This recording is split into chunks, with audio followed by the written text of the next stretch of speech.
अगले महीने होगा फैसला।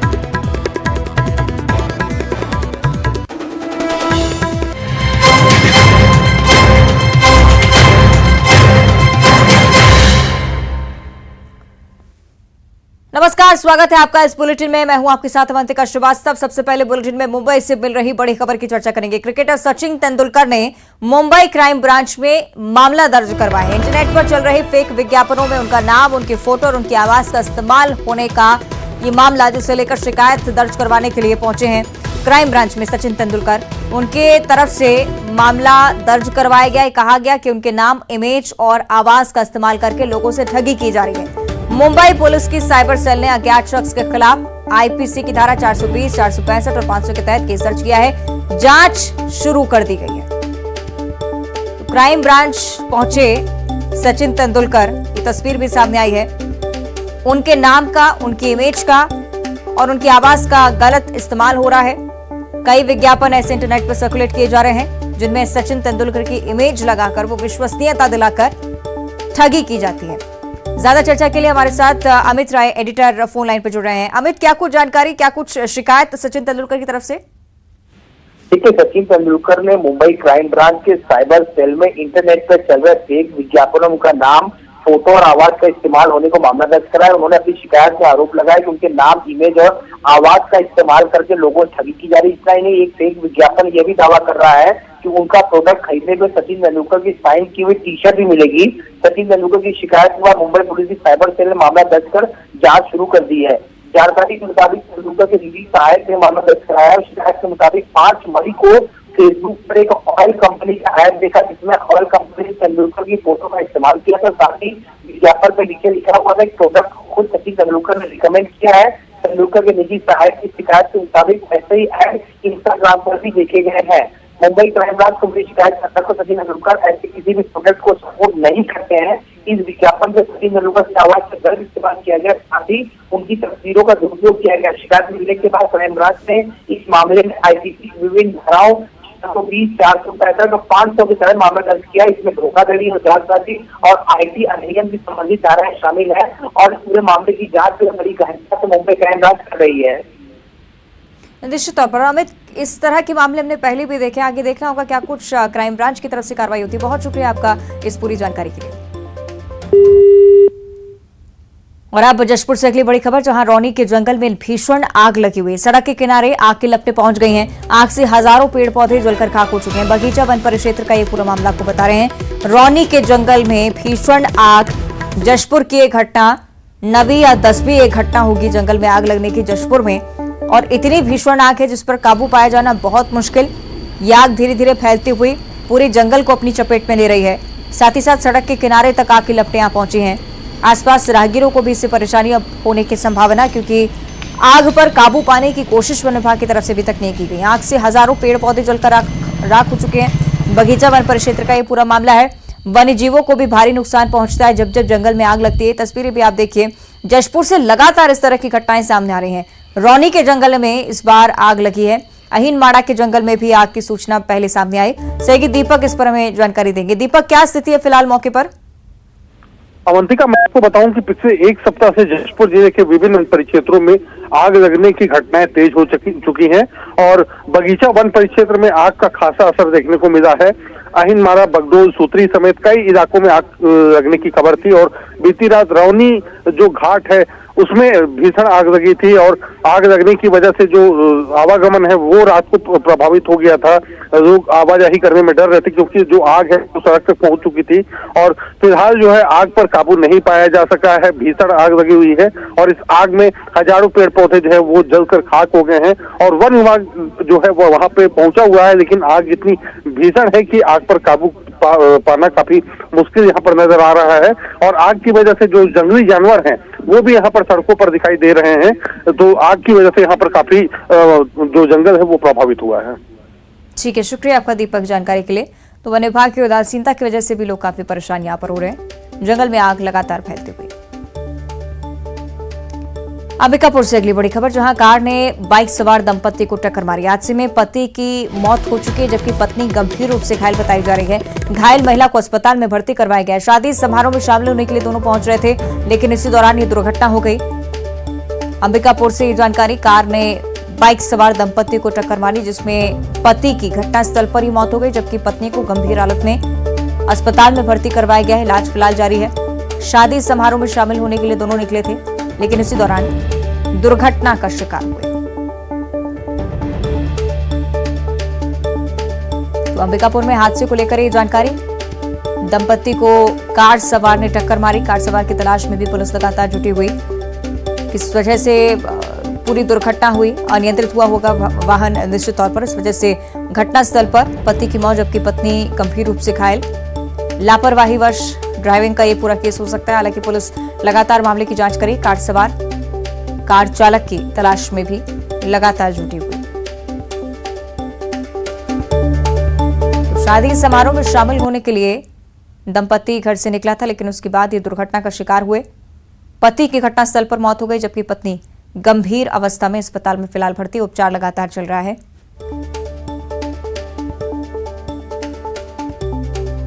अंबिकापुर में ये दुर्घटना, जिसकी जानकारी आपके साथ साझा कर रहे हैं। कार ने बाइक को टक्कर मारी और बाइक पर सवार होकर दंपति शादी समारोह में शामिल होने के लिए निकले थे। इसी दौरान ये दुर्घटना और पति की घटनास्थल पर मौत हो गई।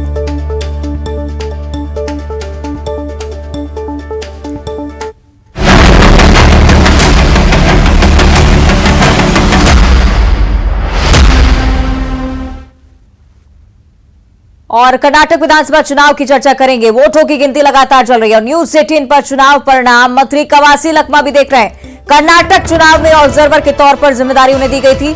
छत्तीसगढ़ में भी कांग्रेस की सरकार बनेगी, कह रहे हैं कवासी लखमा। राहुल गांधी की पदयात्रा का फायदा मिलने वाला है। मंत्री कवासी लखमा की तरफ से बड़ा दावा किया गया है। ये तस्वीरें भी सामने आई है। मंत्री कवासी लखमा निश्चित तौर पर उत्साहित से लेकर कांग्रेस की सरकार कर्नाटक में बनते देखिए दावा भी कर रहे हैं कि छत्तीसगढ़ में भी कांग्रेस इसी दम के साथ देखने को मिलेगी। और कर्नाटक चुनाव में ऑब्जर्वर के तौर पर भी मंत्री कवासी लखमा लगातार जिम्मेदारी संभाले हुए थे। और अब आप देखिए उनका बड़ा बयान भी कि छत्तीसगढ़ में कांग्रेस की सरकार बनने वाली है।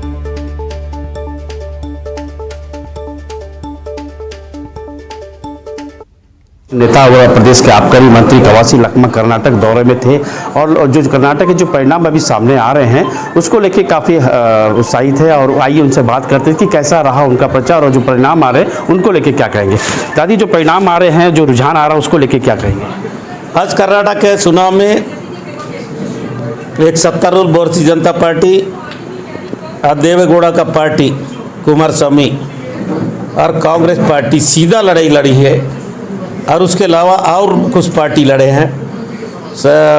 कर्नाटक में पूरा देश के जितना पार्टी है वो सब लड़ने का कोशिश किया है।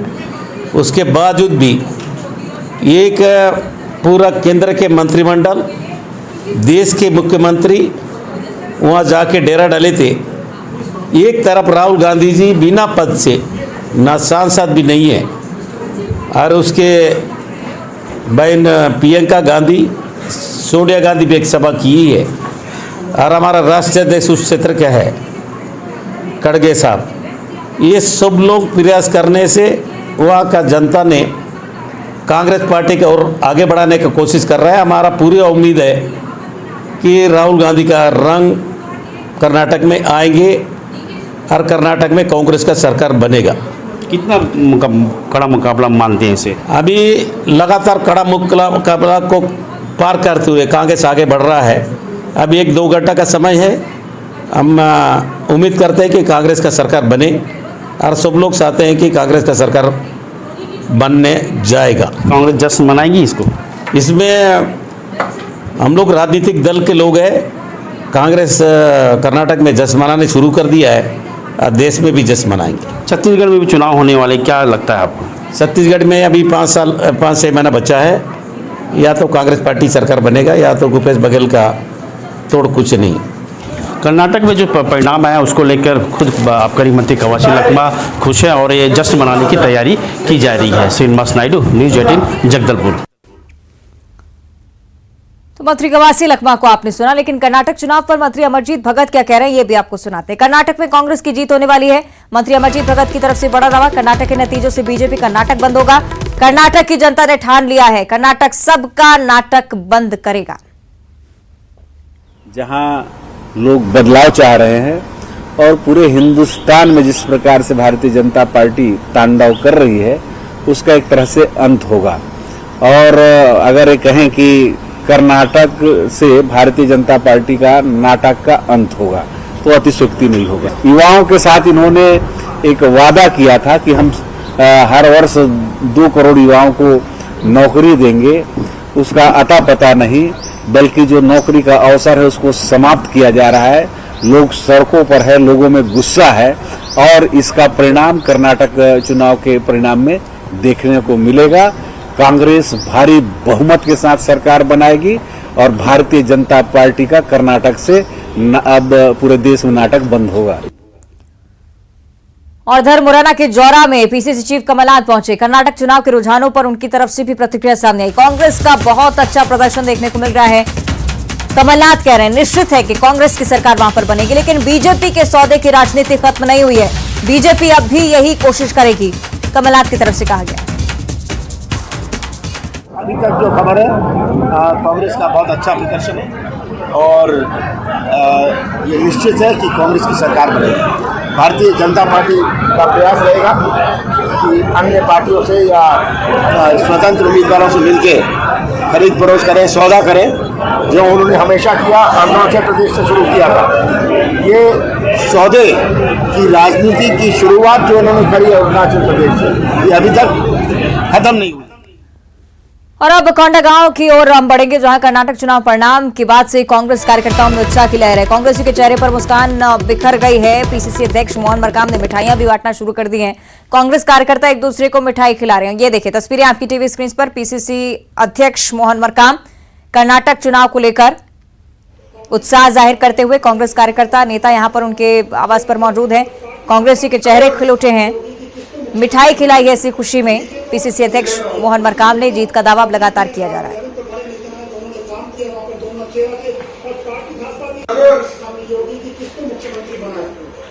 तो ये तस्वीरें आपकी टीवी स्क्रीन पर। कर्नाटक चुनाव जिसके लिए वोटिंग की प्रक्रिया लगातार चल रही है। फिलहाल कांग्रेस 119 के साथ बढ़त पर लगातार दिखती हुई और इसी खुशी को जाहिर कर रहे हैं पीसीसी अध्यक्ष मोहन मरकाम। मिठाई बांटनी शुरू हो चुकी है।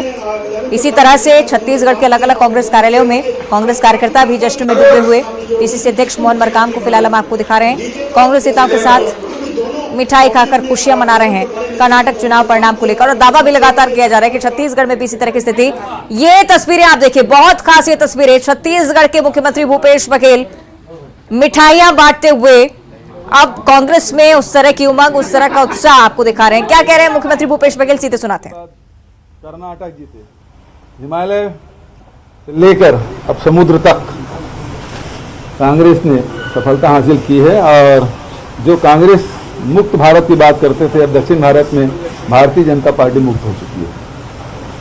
भारतीय जनता पार्टी लगातार उनको ये एहसास हो गया था कि कर्नाटक में हारने वाले हैं और यही कारण है कि मोदी जी की जगह सारे टेलीविजन में नड्डा जी फोटो लगने लग गया है। दूसरी बात ये है कि भारतीय जनता पार्टी के लोग फिर मोदी की जगह योगी योगी करने लगे, बुलडोजर की बात करने लगे।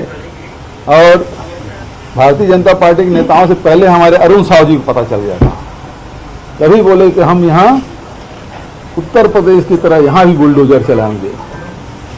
तो उनको पता है कि अब मोदी जी का जादू समाप्त हो गया। तभी अरुण साहू जी लगातार योगी योगी करने लगे थे, बुलडोजर की बात करने लगे थे। तो आज जो सफलता मिली उसमें हमारे राष्ट्रीय अध्यक्ष खड़गे जी, पूर्व अध्यक्ष सोनिया जी, पूर्व अध्यक्ष राहुल जी, प्रियंका जी, सबको बधाई। साथ ही जो स्टेट लीडरशिप है उनको भी बधाई और वहाँ के जो कार्यकर्ता हैं उनको भी बहुत बधाई कि ऐसे समय में जब धार्मिक ध्रुवीकरण करने की कोशिश लगातार भारतीय जनता पार्टी के लोग कर रहे हैं, कर्नाटक की जनता ने फैसला दिया है और उस फैसले से स्पष्ट हो गया है कि बजरंग बली है वो कांग्रेस के साथ है।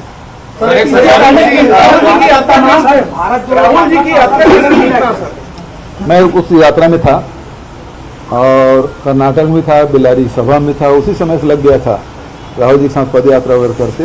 लोगों के जो झुकाव है वो कांग्रेस पार्टी की तरफ है और भारतीय जनता पार्टी से उनका मोह भंग हो चुका है। सर, इस चुनाव में रणनीतिकार के रूप में उभरे हैं आप, तो घोषणा पत्र को कितना मानते हैं कि घोषणा पत्र का कितना प्रभाव पड़ा है? दूसरा, उसमें ओपीएस जो लागू वहाँ पे भी करने की बात कांग्रेस ने कही, इसका कितना प्रभाव पड़ा? देखिए, जो रणनीति है एक हिस्सा है, घोषणा पत्र दूसरा हिस्सा है, कार्यकर्ताओं की जो ताकत है उसमें मनोबल है वो तीसरा हिस्सा है।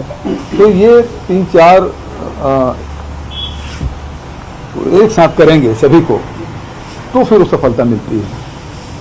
सर, यहाँ पे रिफ्लेक्शन किस तरह से देखने मिलेगा सर? मध्य प्रदेश इसका रिफ्लेक्शन किस तरह से देखने? देखिए, एक उपचुनाव जो होता है और उसके रिजल्ट से पूरे देश के कार्यकर्ताओं का मनोबल बढ़ता गिरता है।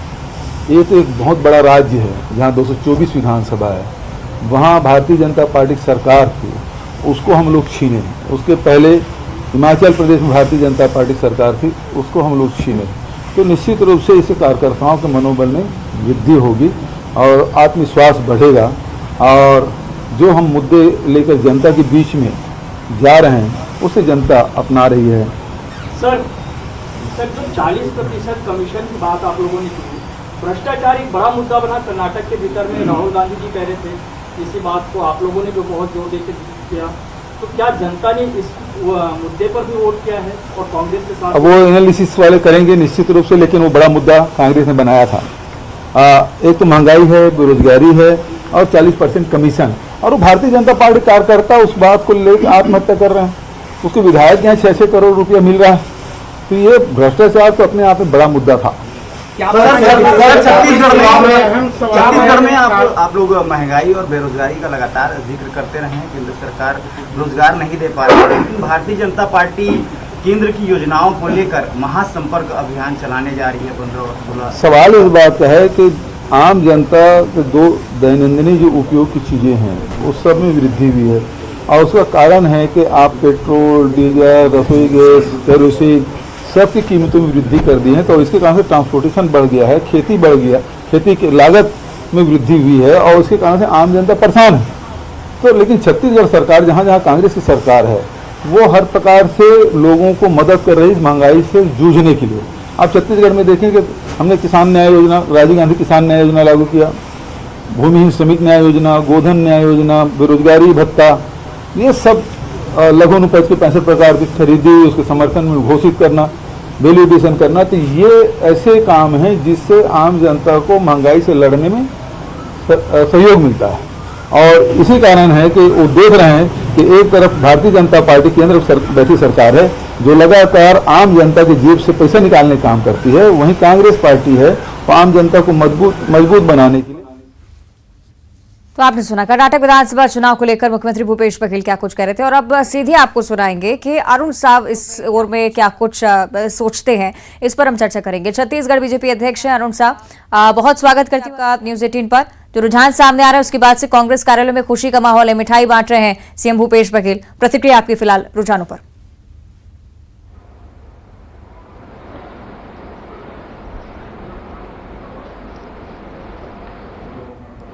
शायद आवाज उन तक नहीं पहुंच रही है। अरुण जी, आप सुन पा रहे हैं मुझे?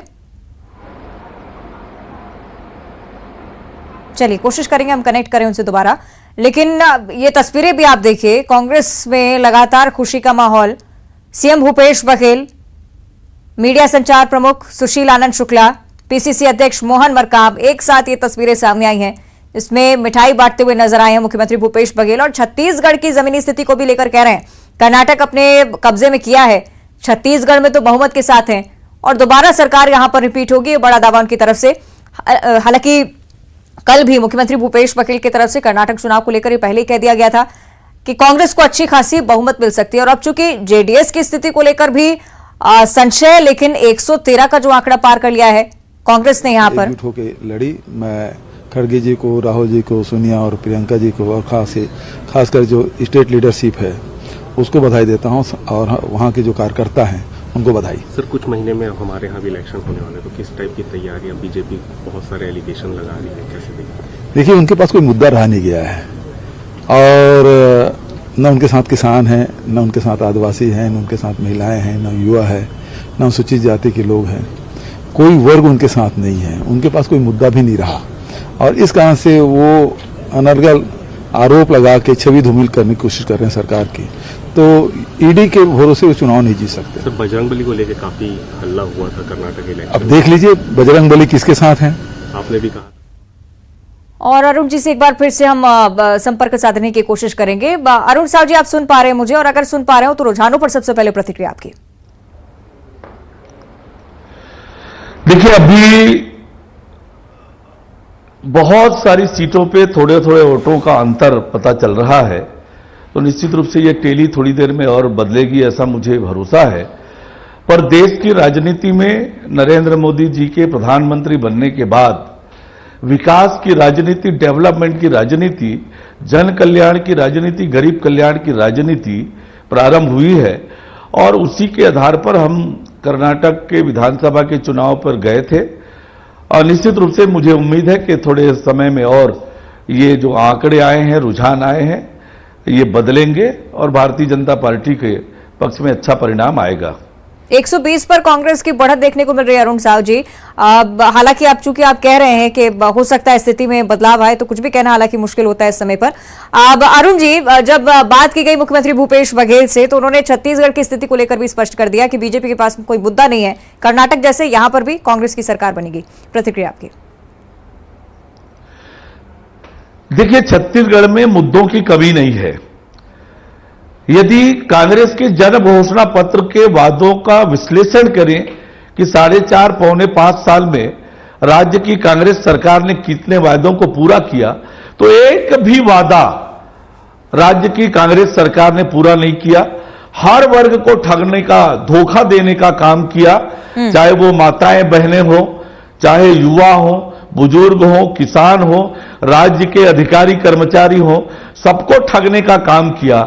और वो सरकार, कांग्रेस की सरकार, जिसने 4.5 साल के अपने कार्यकाल में एक प्राइमरी स्कूल प्रारंभ नहीं कर पाई, एक प्राथमिक जी, जो मुद्दे आप गिना रहे हैं, जो बातें आप गिना रहे हैं, कर्नाटक चुनाव के दौरान भी, प्रचार के दौरान भी कही गई थी, मुद्दों की कमी यानी कि कर्नाटक में भी नहीं थी, और अब चूंकि कार्यकर्ताओं में डबल जोश आ चुका है, आपके लिए बड़ी चुनौती नहीं है?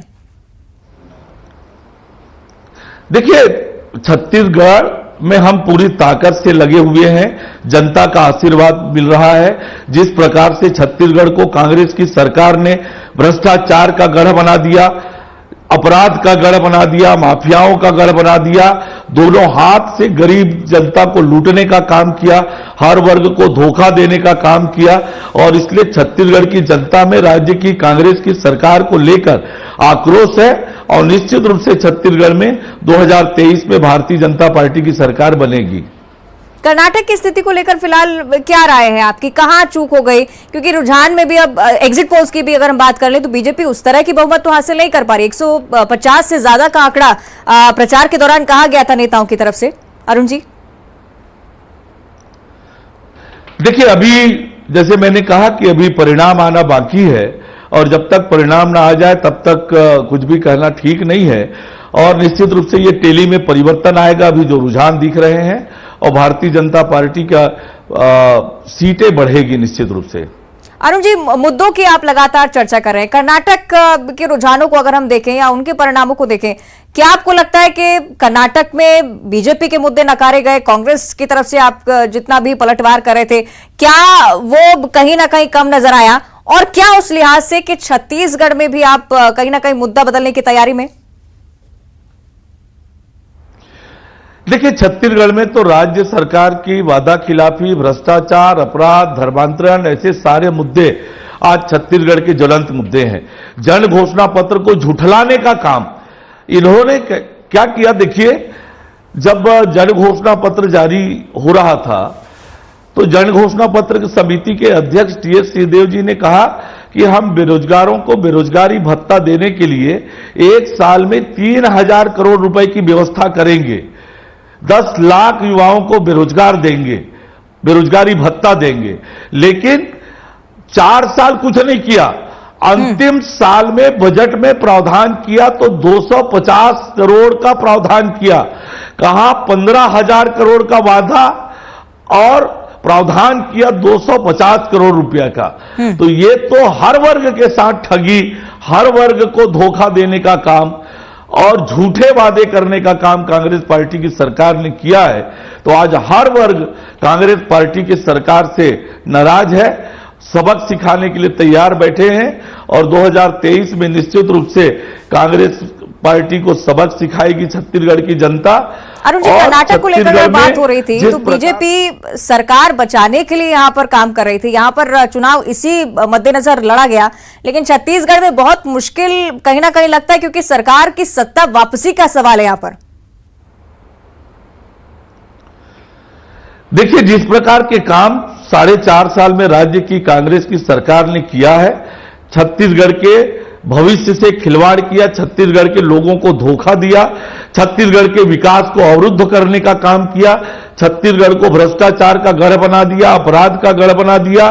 इससे छत्तीसगढ़ के लोग नाराज हैं, आक्रोशित हैं और निश्चित रूप से कांग्रेस की सरकार की विदाई तय है 2023 में। ठीक है अरुण जी, आगे भी आपसे चर्चा करेंगे और मध्य प्रदेश छत्तीसगढ़ के लिहाज पर भी हम बात करेंगे कर्नाटक चुनाव को देखते हुए। आप बने रहेगा हमारे साथ अरुण जी, आगे भी चर्चा जारी रहेगी। एक छोटे से ब्रेक का वक्त है, जल्द हाजिर होते हैं।